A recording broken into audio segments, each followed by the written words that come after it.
अस्सलाम वालेकुम everyone, welcome back to my channel. कैसे हैं आप सब? I am doctor Sahir Chaudhary, I live in USA. Today we talk about the parenting tips. Teenage बच्चों के कल की जो मेरी वीडियो थी वो थी छोटे बच्चों के हवाले से, और आज की जो मेरी व्लॉग है, जो मेरा टॉपिक है वो है टीन एज बच्चों के हवाले से, कि हम टीन एज बच्चों की पेरेंटिंग कैसे कर सकते हैं। और एक मेरी सिस्टर का मैसेज था कि मेरे बच्चे जो है वो 11-10 ईयर्स के हैं और मेरी रिस्पेक्ट नहीं करते, मेरी बात नहीं मानते। अगर ऐसा करते हैं बच्चे तो हमें क्या करना चाहिए कि बच्चे आपकी रिस्पेक्ट भी करें, आपकी बात भी माने। और अगर मैं कहती हूँ कि अगर बच्चे आपकी बात नहीं मानते, रिस्पेक्ट नहीं करते, तो इसमें पेरेंट्स की मिस्टेक होती है। बेशक आप मेरी बात से अग्री ना करें या आपको इस बात पे गुस्सा आए, लेकिन मैं कहती हूँ कि पेरेंट्स अगर चाहें तो वो बच्चों को रिस्पेक्टफुल बना सकते हैं, दूसरों की रिस्पेक्ट करना सिखा सकते हैं।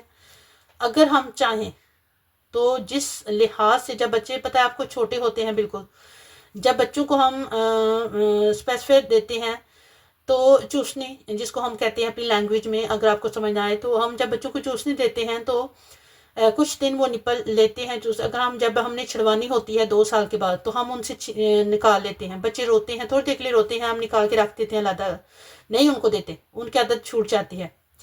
जब हमने बच्चों को फीडर छिड़वाना होता है, तो हम फीडर जब ख़त्म करवाते हैं तो 1 दिन बच्चा रोता है, 2 दिन रोता है, 3 दिन रोता है। उसके बाद बच्चे खुद ब खुद ग्लास में मिल्क पीना शुरू कर देते हैं। हम ये बच्चों की हैबिट हम ये खुद ख़त्म करवाते हैं, छिड़वाते हैं। तो जिस तरह हम बच्चों को ढालना चाहे, जिस तरह हम बच्चों की तरबियत करना चाहे, हम कर सकते हैं खुद। ये हमारे ऊपर डिपेंड करता है। अगर हम बचपन से ही बच्चों को, कहने का मेरा पर्पज़ ये है कि अगर हम बच्चों को बचपन से ही, जब बच्चे बहुत छोटे होते हैं 4-5 ईयर से, तब ही उनको वही मैनर्स सिखाना शुरू कर दें, बताना शुरू कर दें कि बच्चे, ये आप, इसने, ये आपके रिलेशन हैं, ये आपके रिश्ते हैं, ये आपके जो हैं ग्रैंड पेरेंट्स हैं, आपने इनकी रिस्पेक्ट करनी है। ये आपके बाबा हैं, या आपके चाचू हैं, या ताया हैं, अंकल हैं, जो भी हैं, ये बड़े हैं, आपने इनकी रिस्पेक्ट करनी है। आप खुद रिस्पेक्ट करेंगी, आपको रिस्पेक्ट करते हुए बच्चे देखेंगे तो बच्चे खुद भी रिस्पेक्ट करेंगे। बहुत दफ़ा ऐसा होता है कि हम खुद वो काम कर नहीं रहे होते, लेकिन हम बच्चों से एक्सपेक्ट करते हैं कि हमारे बच्चे वो काम करें। तो ऐसा हम बिल्कुल नहीं कर सकते। ना ही बच्चे, मैंने अपनी लास्ट वीडियो में आपको बताया था कि बच्चे बहुत ज़्यादा कीन ऑब्जर्वर होते हैं। बच्चे जो चीज़ देखते हैं वो ज़्यादा उनके माइंड में बैठती है, बजाय हम, बेशक एक बच्चे को रोज़ाना आप इस पे आप अमल करके देख लें प्रैक्टिकल, कि आप बेशक 10 दिन लगातार बच्चे को बात बोलें कि बेटा नमाज पढ़ो, बेटा इस तरह ना करो, इस तरह ना करो, इस तरह ना करो, ये ना करो, वो ना करो। लेकिन जब तक बच्चा आपको खुद देखेगा नहीं, छोटे बच्चों के आप देख लें, जब हम नमाज पढ़ते हैं तो हमारे पास आके साथ जाए नमाज बिछा के खुद बैठते हैं, करते हैं सब कुछ। बेशक सजदा करते हैं, सीधा करें उल्टा करें, जिस तरह करें, सजदा करते ज़रूर हैं। मैं अपनी आपको बात बताती हूँ। मेरा सबसे छोटा बेटा है, 5 ईयर्स का है। जब मैं नमाज़ पढ़ती हूँ तो मेरे साथ उसको बहुत ज़्यादा होता है कि मैंने नमाज़ पढ़नी है साथ। तो वो सिर्फ मेरा, मैं अगर आस्था दिल में कोई चीज़ पढ़ती हूँ, आस्था वॉइस में पढ़ती हूँ, दिल में आपको पता है कि ज़्यादा दुआ वगैरह मांगी जाती है। तो वो जब मुझे दुआ मांगते हुए देखता है, मेरा थोड़ा थोड़ा जो माउथ है वो हिलता है, तो वो दे के साथ वो भी इसी तरह, उसको पता नहीं मैं क्या कह रही हूँ, क्या मांग रही हूँ, बस वो दुआ मांगता है हाथ उठा के, और सिर्फ माउथ हिलाता है ऐसे ऐसे करके, बस के मैं भी दुआ मांग रहा हूँ। तो मुझे इतनी हंसी आती है कि इसको समझ नहीं आ रही मैं क्या बोल, ये समझ रहा है शायद मैं सरगोशियाँ कर रही हूँ। तो ये भी सरगोशी की इस तरह अपना माउथ बना के तो हाथ उठा लेता है। तो बच्चे जो हमें करते हुए देखते हैं, बच्चे वही करते हैं। माँ की जो गोद है पहली दरसगाह होती है बच्चे के लिए। बच्चे माँ से ही सीखते हैं सब कुछ ज़्यादातर। और अगर बच्चों की तरबियत ना सही है तो माँ के ऊपर ही उंगली उठाई जाती है, क्योंकि हस्बैंड का तो सारे कहते हैं कि ये तो जॉब पे चले जाते हैं, सुबह जाते हैं, शाम को आते हैं, और वो आपका काम था अपने बच्चों की तरबियत करते। ससुराल वाले भी आपको ब्लेम देंगे, हस्बैंड भी आपको ब्लेम देंगे। हमेशा ब्लेम माँ पे आता है कि आपने बच्चों की तरबियत अच्छी नहीं की। तो असूल भी यही है, रूल भी यही है, असूल भी यही है कि हमने ही बच्चों की तरबियत करनी है, क्योंकि पेरेंट्स का, हस्बैंड का काम है जॉब करना। हमें वो तमाम फैसिलिटीज़ देते हैं जो हमें देनी चाहिए, अच्छा लाइफस्टाइल हमें देते हैं, सब कुछ हमारे सारी ख्वाहिशें पूरी करते हैं। तो फिर हम जो हैं वो क्या करते हैं, हमने बच्चों की तरबियत ही तो करनी है, घर को संभालना है, घर को देखना है, घर को लेके चलना है, हमने मैनेज करना है, सब कुछ हमने मैनेज करना है। अगर हस्बैंड के कुछ हकूक़ फ़राइज़ हैं तो हमारे भी हैं। तो बच्चों की तरबियत वाकई, जो टीन एज बच्चे हैं उनकी तरबियत वाकई ही मुश्किल काम है एक। तो रिस्पेक्ट की बात हम कर लेते हैं कि अगर आप बच्चों की रिस्पेक्ट, आप खुद बच्चों को रिस्पेक्ट देना शुरू कर दें। अगर आप चाहते हैं कि बच्चे रिस्पेक्ट करें तो मैं कहती हूँ कि आप खुद बच्चों को रिस्पेक्ट देना शुरू कर दें। जब आप खुद बच्चों को रिस्पेक्ट देंगे तो बच्चे भी आपको रिस्पेक्ट देंगे।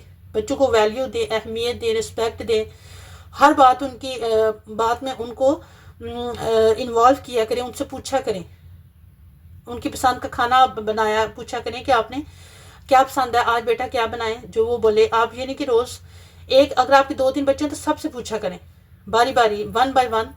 एक दिन एक डिश बना लिया कि 2-3 डिशेज आप बना सकती हैं, इजीली आप अफोर्ड कर सकती हैं, तो सबकी पसंद की 2-3 डिशेज बना लिया। अगर आपके पास टाइम है, टाइम भी आप मैनेज कर सकती हैं, तो हर बात में बच्चों को इन्वॉल्व किया करें। बच्चों को खुद से भी कुछ काम करने के दिया करें, हर अपनी मर्जी बच्चों पे मत मुसलत किया करें। बच्चों को अहमियत दिया करें कि बच्चे, आप जो चाहते हैं, आप जिस तरह चाहते हैं इस तरह आप करो, लेकिन राइट वे में। अगर ये राइट है तो फिर आपने करना है, ये रॉन्ग है, ये राइट है। बच्चों को जो रॉन्ग राइट है वो बता दिया करें कि ये गलत है, ये सही है, आपने ये करना है, इस तरह नहीं करना है।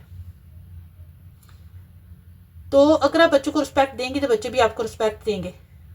अगर आप बच्चों को खुद रिस्पेक्ट नहीं देंगे, बस घरों में अक्सर देखा जाता है जाहलियत बहुत ज़्यादा है। अगर हम बच्चों को मैं कहती हूँ कि बाज़ घरों में देखा जाता है कि बच्चों को बहुत ज़्यादा मारा पीटा भी जाता है। अगर मदर कोई बात कहती है तो जो फादर हैं वो आगे से बोलेंगे कि नहीं इस तरह नहीं, इस तरह। तो अगर पेरेंट्स का आपस में एक बात पे एग्री नहीं करेंगे, मसलन जो बच्चियां हैं वो ज़्यादातर अपने बाबा की लाडली होती हैं, और बाबा को ही किसी दूसरे मर्द में वो हमेशा अपने बाबा को तलाश करती हैं, वही क्वालिटीज़, वही सब कुछ दूसरे बंदे में देखना चाहती हैं जो उसके बाबा में होती हैं। तो उनके लिए अपने उनके बाबा हैं, जो उनके फादर हैं, वो उनके डैड हैं, वो उनके लिए हीरो की तरह होते हैं, वो हीरो समझती हैं उनको। तो अगर माँ उनकी वैल्यू, अपने हस्बैंड की वैल्यू बच्चों की नज़र में कम कर देगी कि इस तरह के हैं आपके बाबा, इस तरह के हैं, ये वो, तो फिर वो उनके एक जो उन्होंने इमेज बनाया था, एक जो अपने बाबा को वो हीरो मानती थी, वो उनका इमेज खराब हो जाएगा।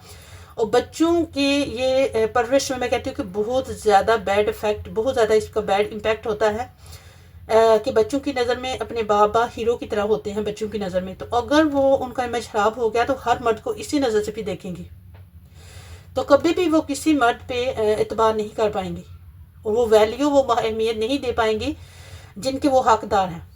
तो आपने इस बात को बहुत ज़्यादा खास तौर पे मदर्स ने मद्देनज़र रखना है कि आपने कभी भी अपने बच्चों को ये नहीं बताना है कि आपके बाबा की, अगर कोई है भी, अगर आपके हस्बैंड में कोई बात है भी ऐसी, तो आपने बच्चों को नहीं बताना है। बाज़ होते हैं हस्बैंड नहीं अच्छे, उनकी हैबिट्स नहीं अच्छी होती, वो सिगरेट वगैरह पीते हैं या इस तरह का कोई उनके दूसरी औरतों के साथ रिलेशन होते हैं, तो आपने मस्ट नहीं है कि बच्चों को ये बताएं, बच्चों के साथ ही बात शेयर करें। आप इस पर पर्दा भी तो डाल सकती हैं, आप इसको हाइड भी कर सकती हैं। तो बाज़ जो हस्बैंड होते हैं वो अपनी वाइफ के इतनी अहमियत, इतनी वैल्यू नहीं देते, उन पे हाथ उठाते हैं और गाली गलोच इस तरह चलता है, तो फिर वो बच्चों के माइंड पे बहुत ज़्यादा बैड इफेक्ट होता है। बच्चे फिर वही चीज़ फॉलो करते हैं, तो वो कभी भी आपकी रिस्पेक्ट नहीं कर पाएंगे। कभी ना आपकी रिस्पेक्ट करेंगे, ना बाहर किसी की रिस्पेक्ट करेंगे, ना ही अपने आपके हस्बैंड की रिस्पेक्ट करेंगे, आपकी करेंगे, ना ही वो बाहर किसी की रिस्पेक्ट करेंगे। तो अगर आप चाहते हैं कि बच्चे आपकी रिस्पेक्ट करें, तो आपने बच्चों को पहले रिस्पेक्ट देनी है, उनको वो इन्वायरमेंट, वो माहौल देना है जिससे वो अच्छे इंसान बने और रिस्पेक्टफुल जो हैबिट्स हैं उनमें, गुड हैबिट्स हैं उनमें डेवलप हों, और तब ही जाके वो आपको रिस्पेक्ट दे पाएंगे। इस तरह आप कहने से या बार बार रोकने से या टोकने से कभी भी बच्चों को वो वैल्यू, वो अहमियत, कभी ये अपनी जो वैल्यू वो अहमियत है बच्चों की नज़र में नहीं बना पाएंगे, जो आप चाहती हैं कि हमारे बच्चे इस तरह हों, इस तरह हमें रिस्पेक्ट दें। तो यही था मेरा आज का टॉपिक। मिलेंगे इंशाल्लाह नेक्स्ट टॉपिक के साथ, किसी ब्रांड न्यू टॉपिक के साथ। तब तक के लिए अपना बहुत सारा ख्याल रखें। अल्लाह हाफिज़।